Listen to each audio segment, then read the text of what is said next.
Today I'm going to share with you a bit of a journey that I personally and my home congregation, which is Unity of the Woodlands, has been on for a while, for several months. And it is a journey of how do we get to be resilient.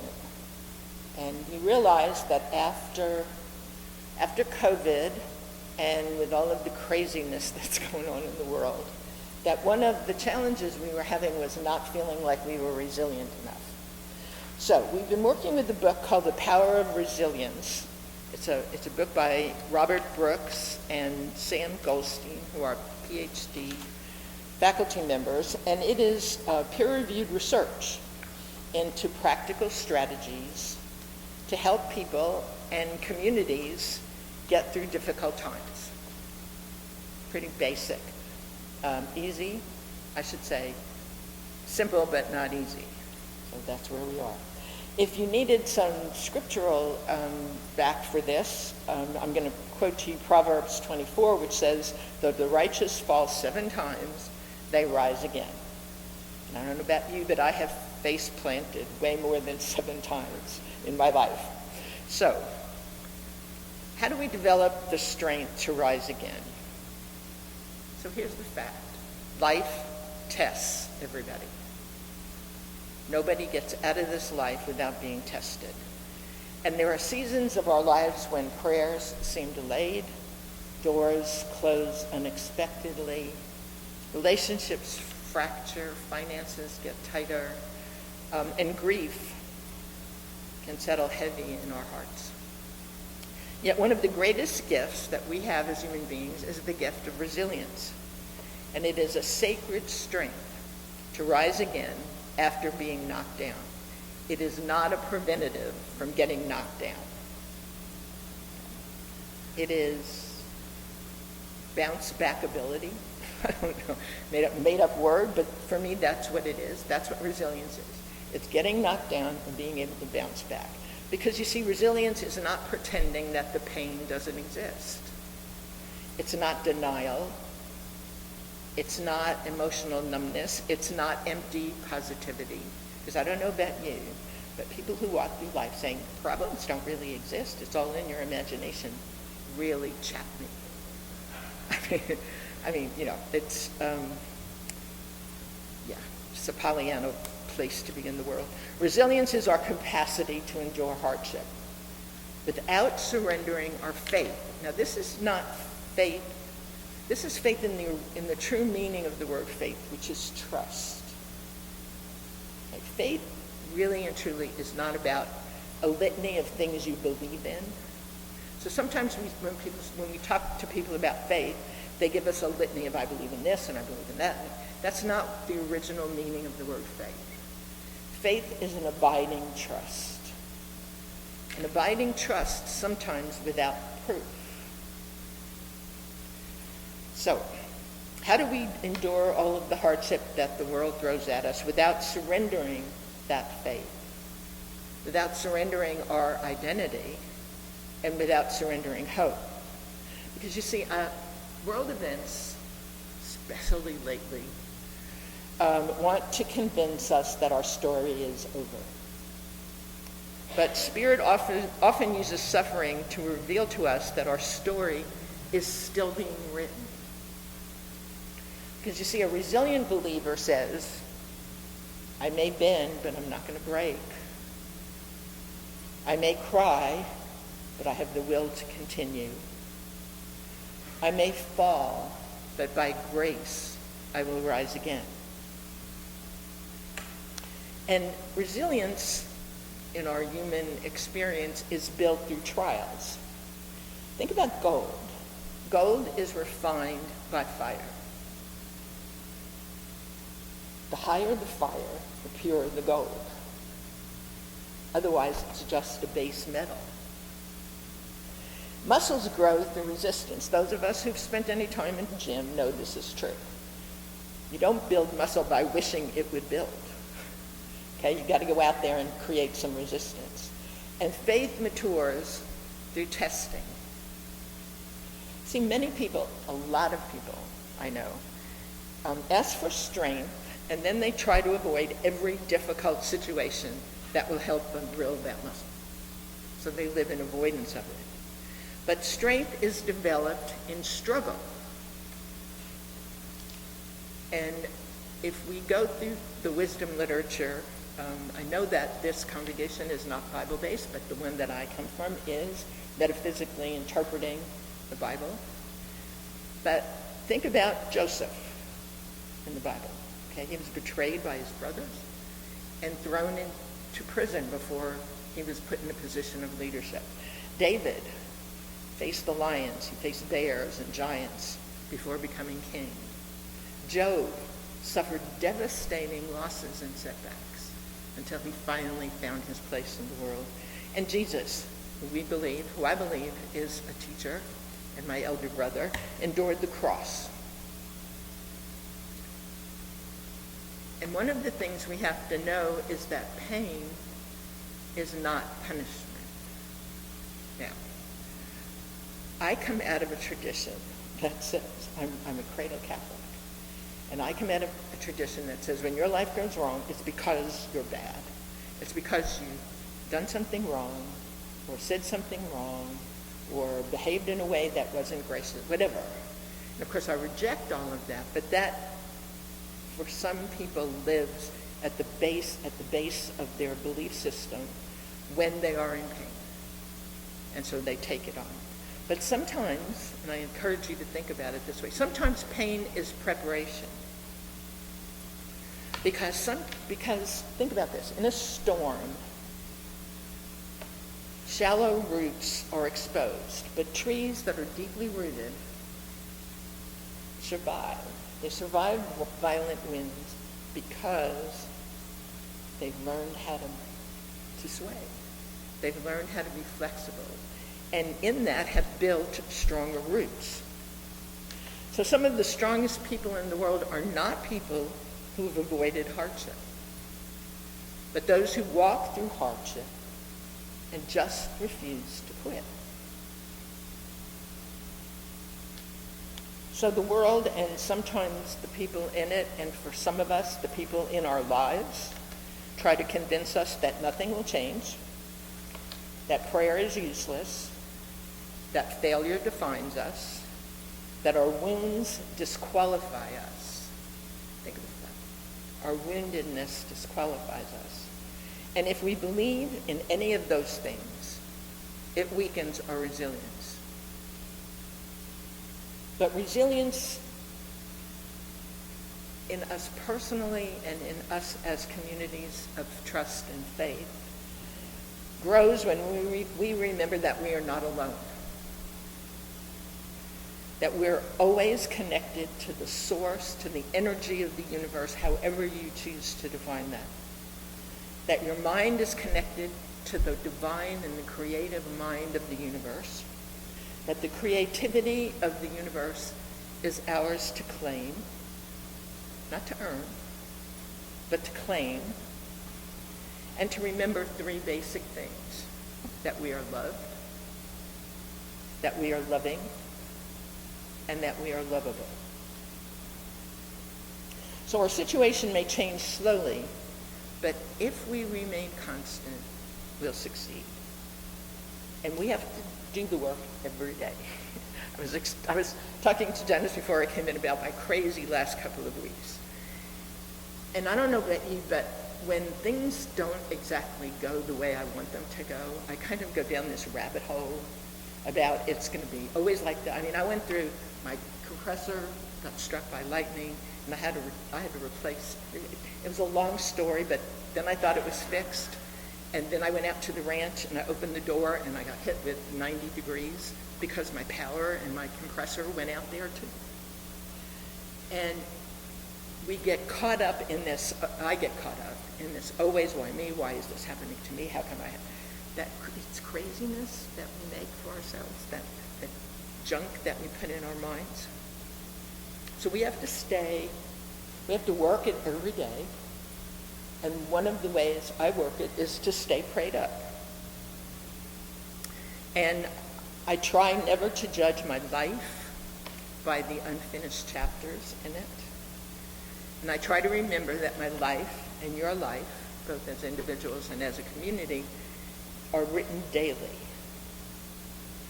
And as truth students, we all kind of know this at some basic level and sometimes forget it. And one of the things that people who are very resilient do is keep true to their mission. And you don't know what yours is. That's your assignment.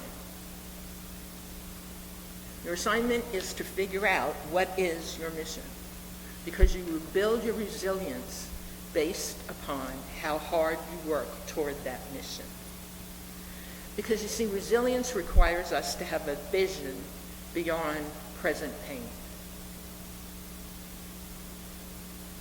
And when we do that, we can come to understand that suffering is temporary, purpose is eternal, and overcoming is our divine inheritance. It's ours to claim. Resilient believers learn to see beyond their current struggles. And we trust that when we can connect to that source, we can redeem what appears broken. And I'm going to tell you a story. I love this story. It's about a little girl who's out in a stable in a barn, and she's out there shoveling a pile of poop. But she is singing, and she is laughing, and she's having fun. And so someone comes in and looks at her and says, "How could you possibly be happy doing what you're doing?" And she looked at that person and she said, "Because somewhere underneath all that poop is a pony." Okay, so our job is to look for the pony. Our job is to find the pony underneath the pile of whatever that's being dealt to us in our daily lives, because that's sometimes what it is. It doesn't make any sense. It doesn't feel good.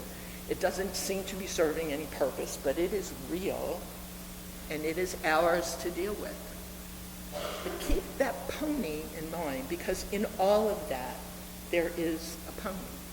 In all of that, there is a blessing. In all of that, there is grace. And when you practice that, you'll come to know that resilience is not automatic. It has to be intentionally cultivated. So I'm going to give you some tools that the authors of that book recommend, and that we have kind of refined as we do something every Sunday at our congregation after our service. And we've been talking about resilience for a long time. And we do something that's called a deeper dive. And we take one of the points in the book and we just talk about how that works or doesn't work, because I'm going to give you a bunch of tools and I want to tell you they don't all work, or at least they don't all work for me. So you have to pick and choose which ones might work for you, give it a try, see if it works, and if it doesn't, throw it away. So the first one for me is prayer.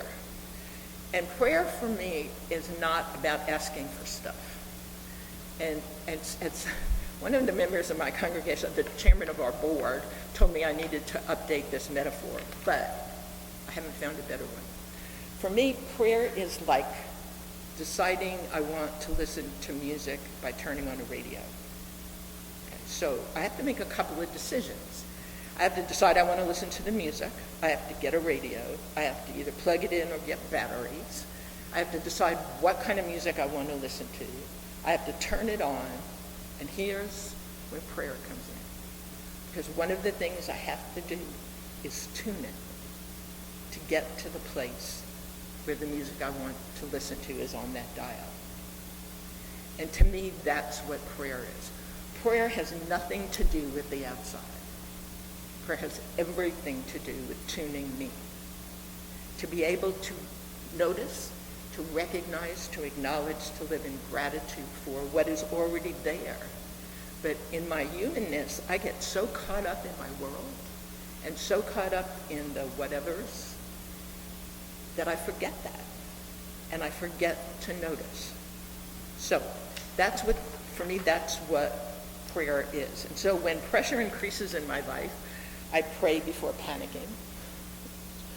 This one is the big one for me. I pray before worrying, because I can go down a rabbit hole so deep that it takes me, a long time to get out of. And I pray before surrendering to fear. Because what I know to be the truth is that fear is not real. What fear is the absence of love. And when I don't remember that, I live in fear. So, pick a spiritual teacher, the Buddha, Gandhi, Jesus. They always went away before they took on a project. They always went somewhere to gather, to regroup, to backfill, to pick a word that works for you. But they always took that time away before they had to face a challenge. And that's because what prayer gives us is peace in chaos, clarity in confusion, and strength when we feel really weak. And I don't know about you, but when the world is throwing stuff at me, I don't feel particularly strong. And so I need that strength. Because a prayerless life, however you want to talk about prayer and however you look, call it meditation, call it contemplation, whatever that is, a prayerless life is spiritually fragile. Because you lose the hope of being able to come back from it. The second thing they suggest is that we feed our minds truth. Resilient people keep guard against what they let into their mind. Now, there is a lot of junk food out there in the world today. A lot of things I like to call chips and dip. Okay? And you can pick it up on the news, turn on a talk show, listen to a podcast. It is junk food for your mind. And one of the things that resilient people realize is that when fear speaks, love is the answer. So when you are hearing things, when you've let something into your mind that makes you fearful, shut it off. Shut it down, and just remember that love is the answer to that. Now, it's not feel-good, huggy, kissy love, but it's love that is grounded in the truth of what you know, which is that people are good, that the world is good, that I am fine, and my world is going to be better when I don't go down that rabbit hole. And what it allows us to do is to develop empathy and compassion for other people. And it reminds us that, and it reminds us and those people with whom we are in community, whether that's your family, your extended family, your church and congregation family, that we are not abandoned, that all of this is temporary, and that we have what it takes to deal with the present situation. So read, study, meditate, and I'm going to use a word that came out of your readings earlier because it says, do that not just for information, but for transformation. Because really what you're looking for is you don't really have control of what goes on out there, but you do have control about how you take all of that and transform it into the truth that you know and that you can use. A weak spiritual diet produces weak endurance. So watch what you let into your mind. The third thing they talk about is community. And that you don't need to suffer alone.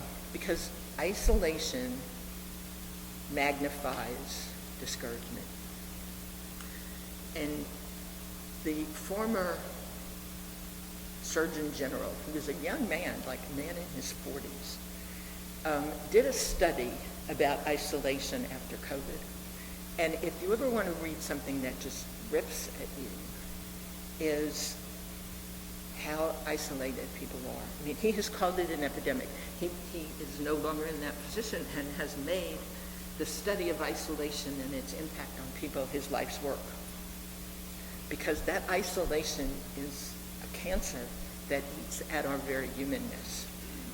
Because here's the truth. We were never expected to deal with the stuff that comes into our lives alone. Earlier, people grew up and were raised in extended families. I come from a very large Italian family. I have 35 first cousins. I grew up in a neighborhood where everybody who lived on the block I lived on was somehow related to me. They were either godparents or cousins or whatever. I don't have that anymore. I live away. Everybody has scattered. But I can find that sense of community in a faith community, in a civic community. You can find it where you want it and where you create it. So don't stand by and wait for somebody else to do it, because they may not know that they need it, they may not know how to do it, and you may not get what you want. So, everybody, the Buddha had disciples, Jesus had disciples, Gandhi traveled with an entourage of people. Nobody is meant to do this alone, because healthy community provides you with encouragement, it provides us with accountability, it provides us with a group wisdom. We don't have to experience everything personally. When we're in community with people, there is wisdom in that collective that we get to benefit from because people are willing to share it. And it is, above all, emotional support. And one of the things, there was a sentence that they used, and I'm going to read it to you because I thought it was powerful. Sometimes resilience grows simply because someone listened to us, really listened to us, and reminded us not to give up. That was a lifesaver thrown to people. Somebody in their collective just told them, don't give up. You're going to get through this.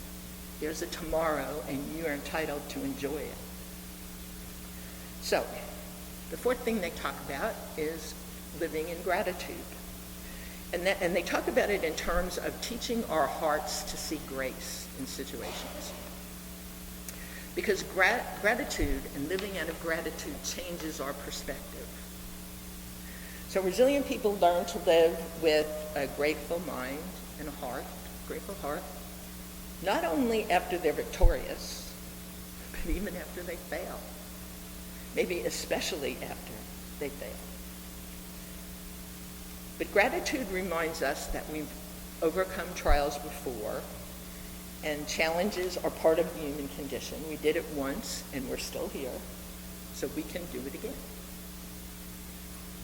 Because you see, the world wants us to fixate on what's missing, what's wrong, what's unjust, how it's not fair, how this one has more than I do, how I don't have enough.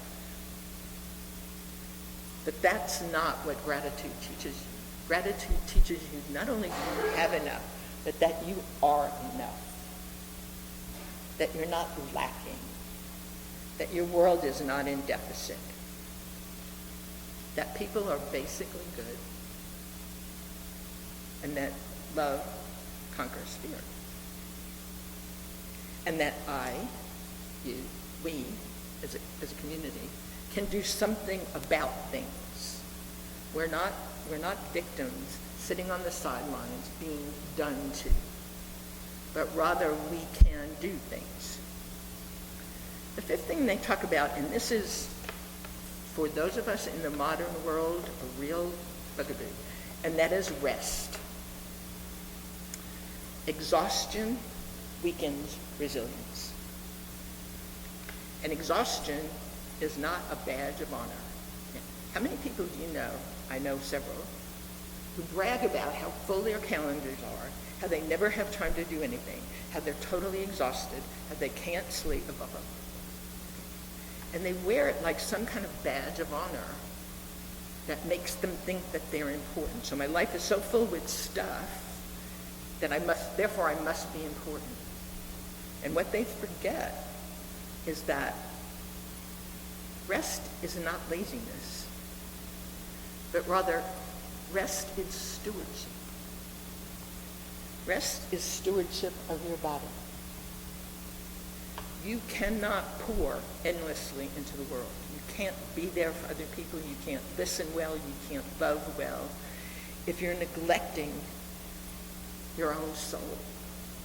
If you are not backfilling that well, it's going to go dry.